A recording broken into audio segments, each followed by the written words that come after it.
I'm going to give you 10 rules for profitable self-discipline. These are rules of my own making. They're very homely, some of them, but they'll be very helpful.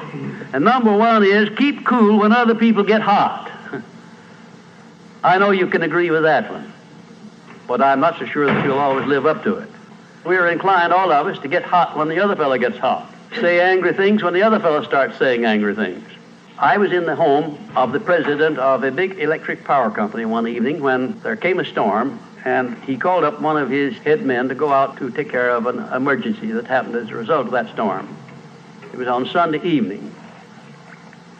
The man was gone about 2 hours, and when he came back, he came up on the front porch of the home of this man and called him out on the porch, and I never heard a man get such a tongue lashing in all my life as this president of the electric power company gets. He says, you blankety blank blank, you think because you're the president of the company, blankety blank blank, and I'm just as good as you are, blankety blank blank. Oh, it was terrific. I only heard one side of the conversation because there was only one side of it. One man was doing all the talking, and one man was doing all the listening. And after this had been going on for fully 3 minutes, the other man ran out of wind and had nothing more to say. He was mad, you see, because they'd called him out on this stormy night. I heard the president close the door, and he came back, and he just smiled and said, why, the man was a little bit hot, wasn't he? That's all he said. A little bit hot, wasn't he? I expected any moment to hear fists begin to fly out there. But you see, there was a man who had risen to great heights of achievement financially, and he had done it by self-discipline in every respect. And he didn't propose to allow a workman who had been temporarily unbalanced by his anger to throw him off balance and make him stoop to that level. He just didn't propose to have that done. And you'll notice when you get into an argument with anyone, and you're apt to if you don't watch yourself, that if you'll just remain silent while the other fellow's blowing off his top, he finally gets to the point where he's got no more top to blow off. Then if you want to get in a few words of your own, that's a mighty good place to do it. It's a mighty fine thing if the words that you get in are not the kind of the words you've been hearing. In other words, if you say something back kind in return, it's far better for the other fellow and far better for you. It shows you to be the bigger of the two persons. Now, anybody can get mad and blow his top because of what somebody does or says, and that's happening all the time. But the truly big man, the man who is in charge of himself, he doesn't allow anybody to draw him down to that level of a street brawl or of an argument in harsh words unless he wants to do it. And if he's truly a big man, he doesn't want to do it. Number two, remember there are 3 sides to all arguments. We ordinarily think there are 2 sides to all arguments, but they're not, the 3.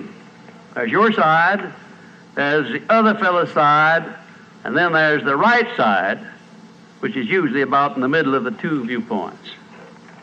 Remember that when you get into an argument with the other fellow. Don't assume that he's always at fault. Maybe you're partly at fault too.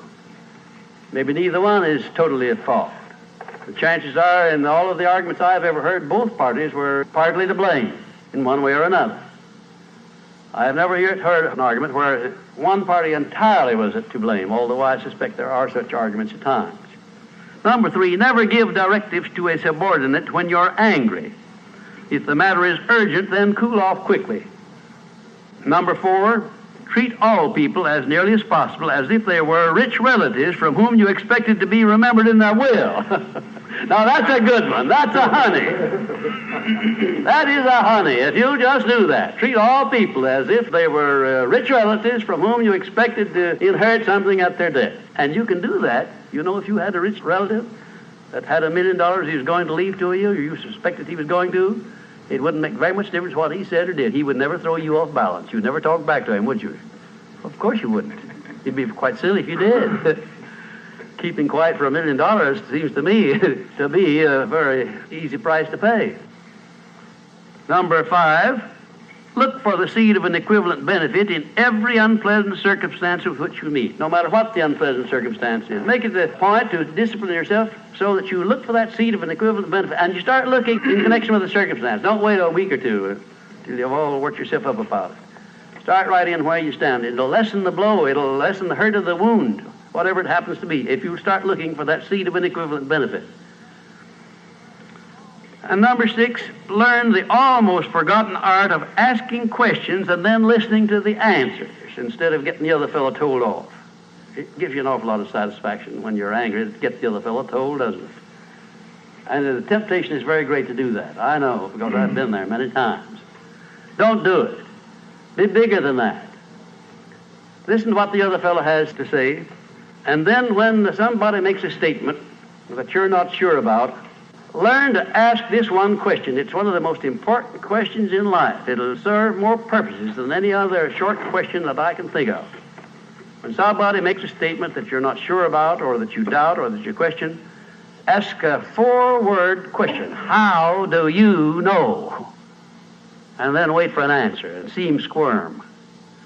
Oftentimes there is no answer. People make wild statements that they can't back up.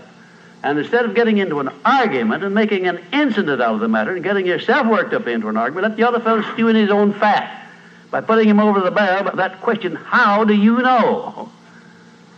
I had a clergyman in my class once who was very, I just don't know exactly how to describe him. He was a fanatic, you might say, on the subject of religion. And he was sure that he knew exactly what was going to happen to me after death. He said so in no uncertain terms, not in the class, but in a private conversation. And he raved and ranted for quite a little while about it. And when he got through, I said, how do you know, parson? And that really put him over the barrel.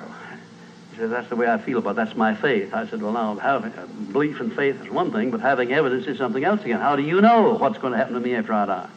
I don't know, and I doubt that you do. How do you know? Well, he never did give me a satisfactory answer.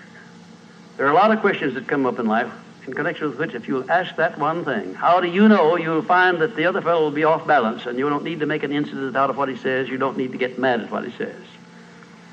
7, never say or do anything which may influence another person without first asking yourself this question: will it benefit him or hurt him?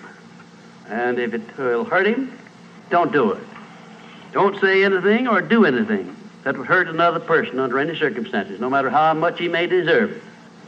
Exercise self-discipline. Don't do that, because if you hurt another man, you're going to hurt yourself 10 times as much at least, because that hurt will come back on you. I don't care who you are nor what circumstances you're working under or living under. If you hurt another person, you will be hurt 10 times as much. And if the hurt doesn't come immediately, the rate of interest on that is compound interest on compound interest, and it'll be 100 times as great if you wait long enough.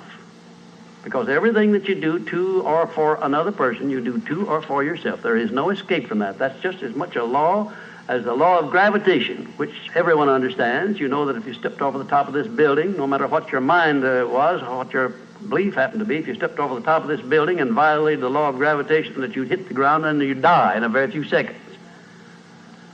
And this law, which brings you back that which you send out, is just as inevitable, just as inexorable as the law of gravitation or any other of nature's laws.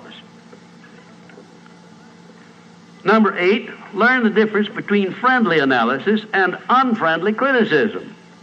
Then decide which you wish to live by in your relations with others. Now, friendly analysis is one thing and is welcomed by most sensible people. I don't object to friendly analysis of anything that I do, even though it's very unfavorable. If it's friendly analysis, I like it, because I can improve by it. But if it's unfriendly criticism, very obviously unfriendly criticism, and not analysis, well, then I resent it. I wouldn't be human if I didn't. How can I tell whether it's friendly analysis or unfriendly criticism? How would you go about telling? There are a lot of ways you can tell. You can tell by your relationship to the person who's making it, whether it's friendly or unfriendly to begin with. If it's an enemy, obviously I discount it right off the bat, because you almost know it's going to be unfriendly criticism. I can tell also by the tone of voice in which he does it, by the manner in which he does it.